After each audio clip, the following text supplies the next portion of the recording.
Welcome to the Voice of St. Anthony Parish from Allston, Massachusetts, right here on WROL 950 AM, 100.3 FM. You can also hear us at CatholicAudiomedia.com. Well, today we bring our final chapter of our interview with Eve Tushnet, a great interview we've had, and she's going to talk to us more from her book, Tenderness, A Gay Christian's Guide to Unlearning Rejection and Experiencing God's Extravagant Love. This is for mature audiences, but do enjoy this, and we're going to switch over to the interview right now. Now, other people would say coming out at 13 would be too young. Yeah, and I guess my feeling about that is people's experiences shift and change in both directions. It's, you know, and you just got to roll with it and say, this is where I'm at today. I don't have to, like, no one's asking me to commit to a particular identity label for a lifetime. So why not say where you're at? And I've, you know, there was a time when I would consider myself significantly more bisexual than I do now. And that's just sort of like life happens. You look at those experiences and you revisit them and you say, well, there was something there, but also, you know, there were issues there that I didn't realize at the time. And I think that happens to a lot of people, that they describe when they come out in some way. Most people understand that they're giving you a time slice of their experience. They're saying, this is the conclusion I've come to based on my experience up to this point. And maybe it'll change, and maybe it won't. And again, I think there's an interesting, it's interesting to me that as I have healed in various ways, and especially since I got sober, since I quit drinking. Oh, that's right. You had a drinking issue, too. Yeah. I've become basically, like, more gay. Like, I think it was accurate to describe my feelings as bisexual for a while. And at this point, I'm like, no, you're pretty much just a lesbian. That's what's there. And I think that's interesting in the Catholic context, because there's sometimes the assumption that healing will always make people more heterosexual. But so often, healing opens up possibilities for self-acceptance or honesty, living in truth, that actually make people more willing to say, no, I'm gay. And as the Church says, there is no sin in that. And this is something that confuses a lot of people. And actually, the whole concept of whether or not someone is, as you say, is gay or not, or even if we go to the more clinical term homosexual, that comes to us from the 1880s.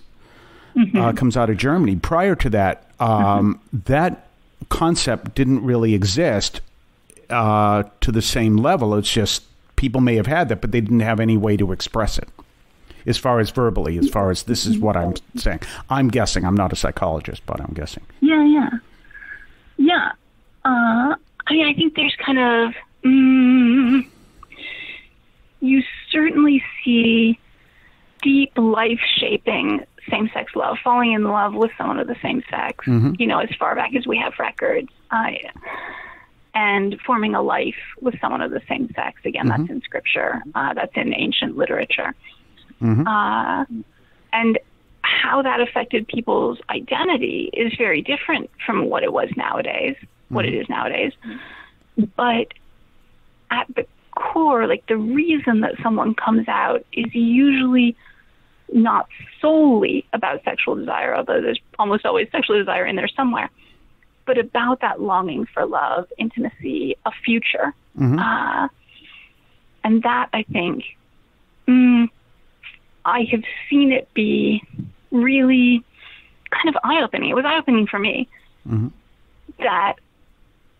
that kind of future and that kind of life has guidance in the Church. That it's not just sort of like, well, we're going to reduce all of that down to the desire for the one thing you're not allowed to do. Which would be crazy if we did it to straight people. If, like, you know, what it means to be heterosexual is to be promiscuous. Yeah. People would be devastated because they wouldn't know how to live out their love. But that's how people define the term gay. Yeah, that it's only in its essence about the stuff that is prohibited in the Catechism, and not about like leading a life that is of love and self-gift. Part of the 11 paragraphs is, and you see this in the book, Spiritual Friendship by Alred of Ravoux. Part of that is the understanding that we're called to have Christ-centered friendships in order to live a chaste life. That's right in the Catechism.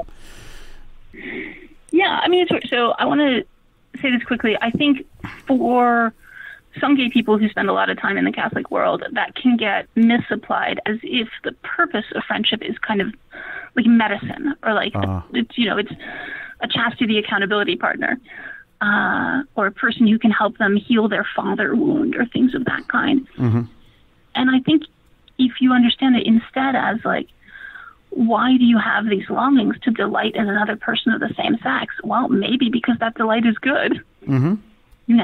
That to me is a more kind of integrated vision of friendship, is about the joy of experiencing the image of God in another person. And that's, Alred of Ravoux said that. He said there is no greater love than this deep friendship. And clearly felt it, when he writes about David and Jonathan, when he writes about his love of the monk Ivo, who died, when he's mourning, and when the other after his death, when people who knew him describe him as just a gentle and beloved man, you can see like this is someone who felt and experienced friendship as the deepest life-shaping love a person could have, as Christ-like, genuinely Christ-like.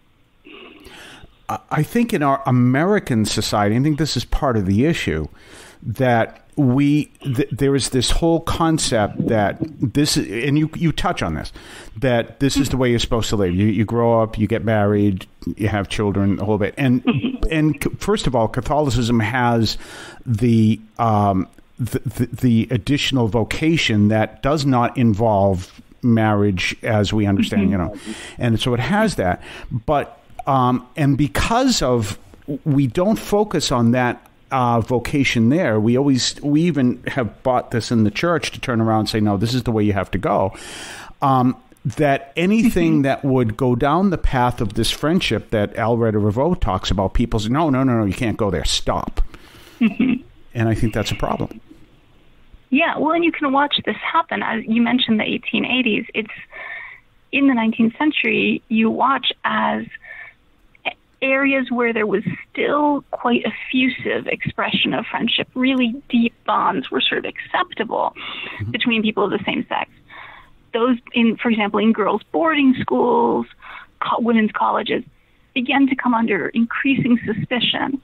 And people began more and more to worry that a friendship is too close, which I think now famously is part of what makes friendship harder. The places that I've seen men, now I think it affects men most of all. The places I've seen men most willing to be genuinely intimate with one another, nowadays I think are mostly places where they're not afraid if people think they're gay.